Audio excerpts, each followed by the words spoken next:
Many pundits are apoplectic over President Trump's pardon of Michael Flynn, the former national security advisor who had pleaded guilty to lying to the FBI and whose case Bill Barr's Justice Department tried to dismiss. But others say Flynn had been railroaded. Roger Stone got his sentence commuted. Michael Flynn today got a complete pardon. Why? He fought it. He shut his mouth. He never said anything about Trump. At every step along the way, Donald Trump and his cronies misused their power to help Michael Flynn escape justice time and time and time again. This is great news. I know you feel the same way because we know he was entrapped by a group of people out for a Trump scalp. Flynn was treated differently. They wanted to catch him. They wanted him to make a mistake. We are not a country with two justice systems. Ben Domenech, whether or not you think the FBI had a strong case against Mike Flynn, and he did plead guilty twice, the press is clearly characterizing this as a miscarriage of justice. Well, I do think that in this instance, there's so much of a strong defense to make for Michael Flynn and the way that he was treated.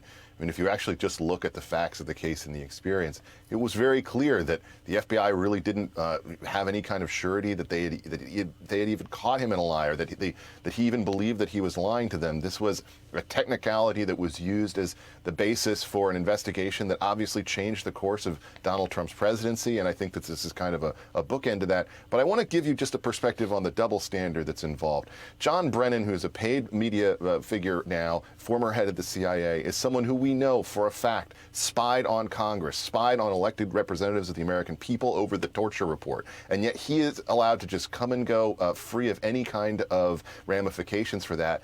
Mike Flynn gets put in the position that he's in, and there's just a completely different standard in terms of his treatment. I think that this is going to be a case people look back to in the future and analyze in a lot of different ways as one that altered the course of this presidency. And I think that that's going to be something historic in terms of our perspective on the double standard in which people are treated when caught in technicalities.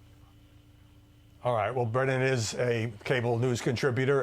He would, and his allies would argue that he was conducting legitimate investigations and not spying. But, Clarence, there's no question that President Trump has the constitutional right to use his pardon power. But some of the pundits were saying, well, he's trying to protect himself against what Mike Flynn might say. Sorry, the guy was a national security advisor for 22 days, and we went through a long Russia investigation because this all has to do with his conversations with the former Russian ambassador. So does that have any validity?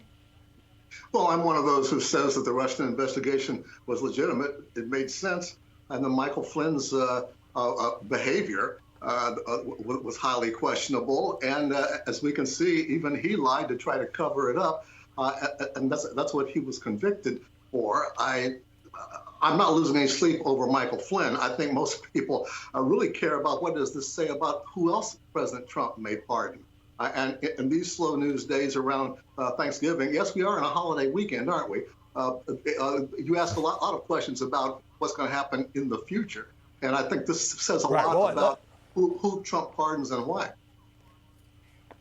Well, let me get to Ben on that, because there's been a whole lot of media speculation, when you include the president's commutation of Roger Stone's sentence, that next up he's going to pardon Rick Gates, George Papadopoulos, Paul Manafort, maybe Steve Bannon.